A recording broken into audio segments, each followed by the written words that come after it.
Assalamualaikum warahmatullahi wabarakatuh. Perkenalkan, nama saya Intan Mutiara dengan NIM 23283012 dari program studi D3 Manajemen Informatika Universitas Teknologi Digital.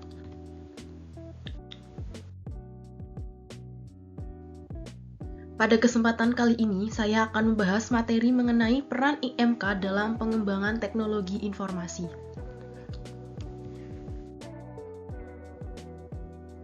Interaksi manusia dan komputer adalah disiplin ilmu yang mempelajari hubungan antara manusia dan komputer, termasuk perancangan, evaluasi, dan implementasi antarmuka pengguna komputer agar mudah digunakan oleh manusia.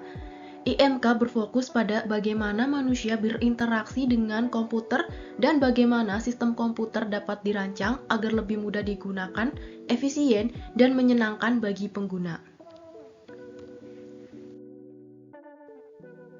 Interaksi manusia dan komputer sangat berpengaruh terhadap kemajuan teknologi pada saat ini, terutama dalam bidang teknologi informasi dan komunikasi yang terus bermunculan untuk mempermudah interaksi manusia dan komputer. Seiring dengan perkembangan teknologi informasi yang semakin pesat dan menyebar ke seluruh dunia, termasuk Indonesia, berkembang pula teknologi komputer baik dari hardware perangkat keras maupun software perangkat lunak. Perkembangan teknologi komputer ini juga diikuti dengan perkembangan interface atau yang biasa disebut dengan antarmuka. Prinsip-prinsip desain antarmuka atau user interface. Antarmuka pengguna ialah bagian dari sebuah sistem informasi yang memerlukan interaksi pengguna guna membuat input serta output. Antarmuka pengguna menggambarkan bagaimana interaksi sistem dengan pengguna saat menggunakan sistem sesuai dengan kebutuhan. Untuk membuat desain user interface yang baik dan menarik, terdapat beberapa prinsip dasar dalam pembuatan user interface. Antara lain, yang pertama ada user compatibility. User compatibility dapat diartikan sebagai kesesuaian tampilan dengan tipikal dari user. Kemudian ada product compatibility, yaitu sebuah aplikasi harus sesuai dengan aslinya agar mendapatkan informasi yang detail dan akurat dibandingkan dengan manualnya. Kemudian text compatibility, berarti aspek fungsi dari teks atau tugas yang ada harus sesuai dengan tampilannya. Kemudian workflow compatibility, sebuah aplikasi harus mengadopsi sistem manualnya dan di dalamnya terdapat tuntutan kerja dalam menyelesaikan pekerjaan agar user tidak kesulitan saat menggunakannya dan jangan menambahkan menu-menu terlalu banyak karena dapat membuat user menjadi bingung.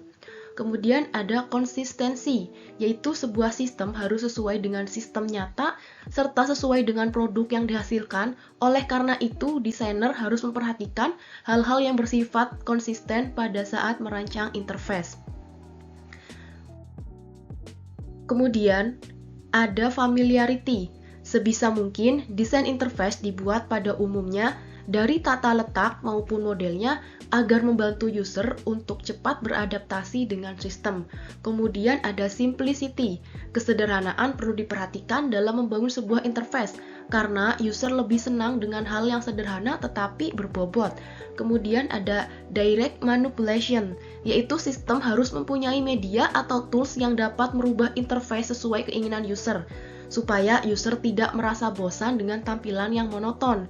Selanjutnya ada kontrol, yaitu sistem harus bisa mengatasi pada saat user melakukan kesalahan.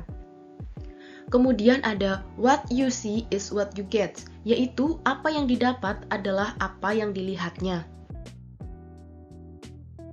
Kemudian ada flexibility, yaitu sistem harus menyediakan berbagai solusi pada saat menyelesaikan masalah. Kemudian ada responsiveness, yaitu sistem harus mempunyai respon yang baik karena pada dasarnya sifat manusia tidak mau menunggu. Kemudian ada invisible technology. Hendaknya sistem yang dibuat memiliki kelebihan yang tersembunyi. Bisa saja kelebihan itu berhubungan dengan sistem yang melingkupinya. Kemudian ada robustness, yaitu interaksi manusia dengan komputer yang baik dapat berupa frase-frase menu atau error handling yang baik dan sopan. Kemudian ada protection, yaitu pengguna dapat merasa nyaman dan aman ketika melakukan kesalahan. Selanjutnya, ada easy of learning dan easy of use, yaitu kemudahan dalam mengoperasikan perangkat lunak, kemudahan dalam memahami ikon, menu, dan lain-lain, sehingga hanya dengan memandangi atau belajar beberapa jam saja, user sudah bisa memahaminya. Selanjutnya, peran IMK dalam pengalaman pengguna atau user experience. Menurut Hessenzell dan Trektinski 2006, sebuah sistem informasi seharusnya tidak hanya bisa digunakan dan berguna, namun juga seharusnya dapat membuat pengguna nyaman untuk menggunakan sistem tersebut. Dengan melakukan evaluasi melalui pendekatan user experience berfungsi untuk mengetahui apa yang dirasakan pengguna, apakah pengguna merasa senang, mendapatkan kemudahan, memiliki perasaan tertekan, atau merasa puas ketika menggunakan sebuah sistem aplikasi.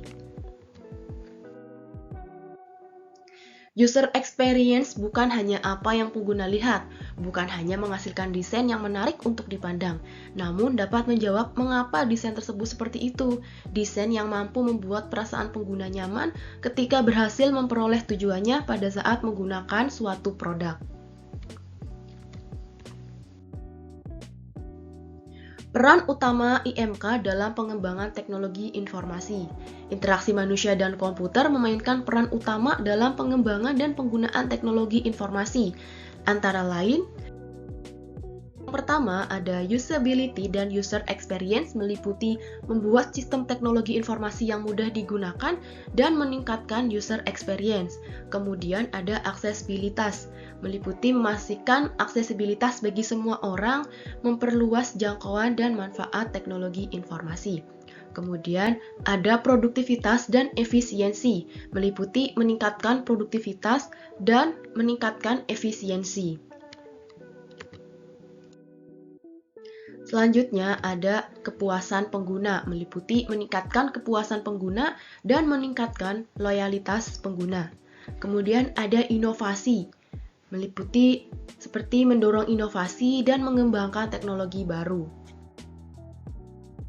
Beberapa contoh penerapan IMK dalam pengembangan teknologi informasi antara lain desain antarmuka pengguna pada pengembangan aplikasi mobile. IMK berperan dalam merancang antarmuka aplikasi mobile yang mudah digunakan dan intuitif, sehingga pengguna dapat menyelesaikan tugas dengan mudah dan cepat. Kemudian, IMK memastikan bahwa aplikasi mobile memberikan pengalaman pengguna yang positif dan menyenangkan. Hal ini dicapai dengan memperhatikan aspek estetika, kemudahan penggunaan, dan kegunaan aplikasi. Contohnya seperti penggunaan ikon dan tombol yang mudah dipahami. Kemudian tata letak yang intuitif dan navigasi yang mudah, dan feedback yang jelas dan responsif. Selanjutnya ada desain UI dan aksesibilitas pada perancangan situs web. IMK berperan dalam merancang antarmuka situs web yang ramah pengguna dan mudah diakses.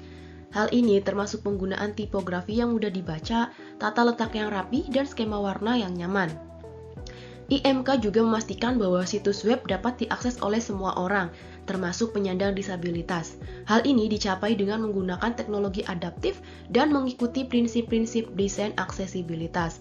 Contohnya seperti penggunaan teks alternatif untuk gambar, kemudian navigasi yang mudah digunakan dengan keyboard, serta kontras warna yang cukup untuk teks dan latar belakang.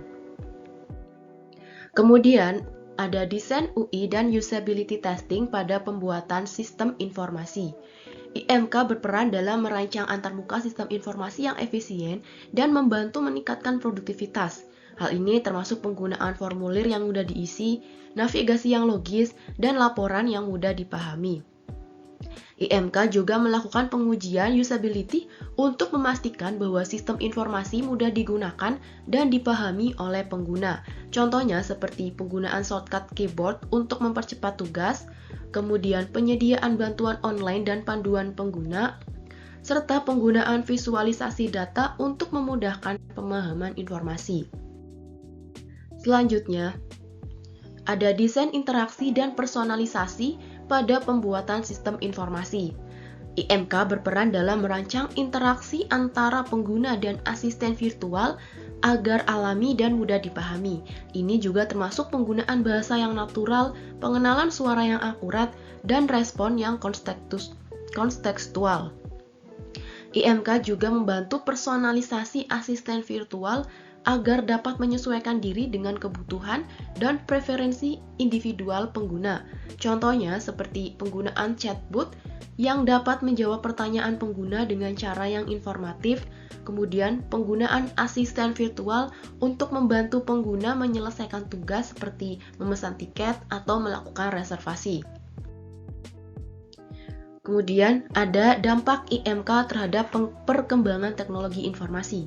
IMK memiliki dampak yang signifikan terhadap perkembangan teknologi informasi dalam berbagai aspek. IMK membantu meningkatkan usability, aksesibilitas, produktivitas, efisiensi, kepuasan pengguna, dan mendorong inovasi dalam pengembangan teknologi informasi. Hal ini menjadikan IMK sebagai disiplin ilmu yang penting dalam pengembangan dan penggunaan teknologi informasi yang bermanfaat bagi manusia. Contoh beberapa dampak IMK di lingkungan sekitar kita yaitu: yang pertama ada peningkatan penggunaan internet oleh masyarakat luas.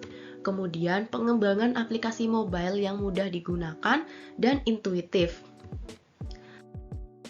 Kemudian ada perkembangan e-commerce dan online banking yang memudahkan transaksi keuangan.